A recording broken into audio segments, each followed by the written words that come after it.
Like and subscribe and click the bell icon to get new video updates. We looked into the lobby group taking on rugby star turned would-be Senator David Pocock. Here is what we found. Checkmate is a weekly newsletter from our MIT Fact Lab which recaps the latest in the world of fact-checking and misinformation, drawing on the work of Fact Lab and its sister organization, our MIT ABC Fact Check. You can read the latest edition below, and subscribe to have the next newsletter delivered straight to your inbox.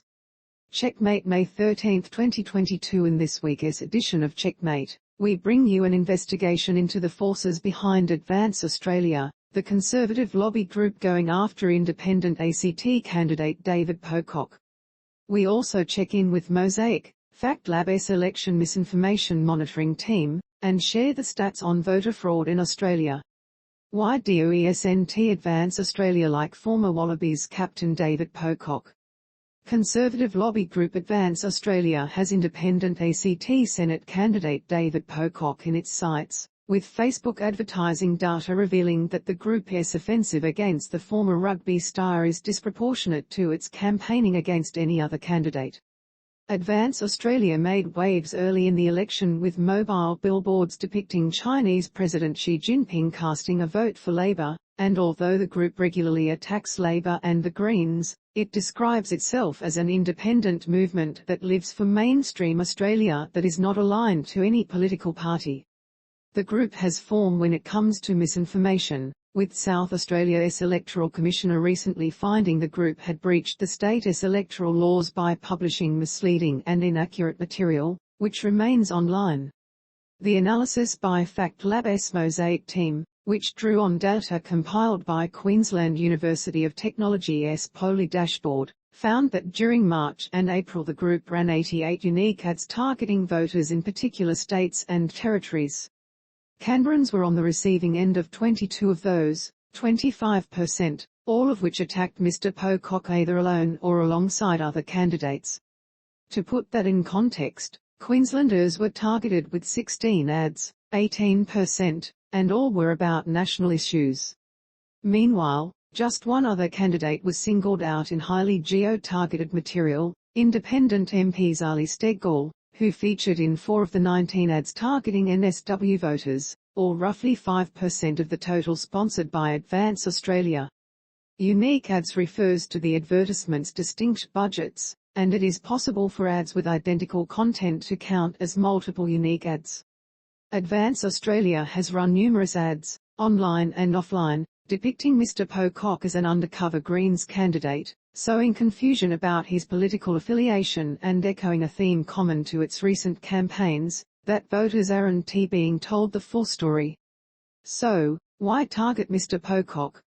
Policies aside, the Independent is running for one of the ACT's 2 Senate seats, one held by Labor and the other by the Minister for International Development and the Pacific, Cecil Jar, a Liberal who opinion polls suggest is fighting for his political survival.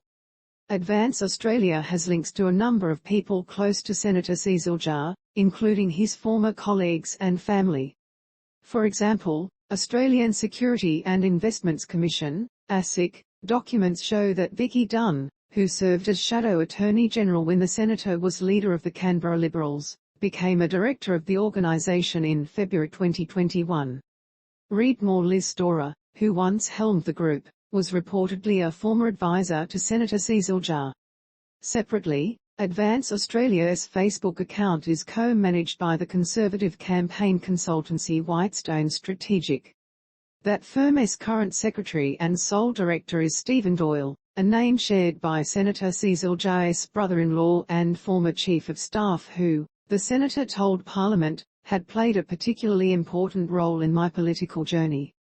Advance Australia and Whitestone Strategic also list the same Adelaide addresses on their ASIC records. Seemingly belonging to an accounting firm, these addresses have been used by various other conservative groups. They include an anti-euthanasia group run by one of Senator Cecil Jar's sisters, as well as Marriage Alliance, a lobby group founded by the Senator's former right-hand man, Shio Faulkner, who is also a director of Binary Australia, Gender Awareness Australia. Actually, Voter fraud is negligible, echoing calls from Pauline Hanson's One Nation Party for the introduction of compulsory voter ID checks. Social media users have repeated dubious claims about the integrity of Australia's federal electoral processes. A person can easily vote more than once and postal votes are not as secure as they should be, reads one popular Facebook post. There is nothing stopping an individual walking into every polling booth in their electorate or any other electorate and voting more than once.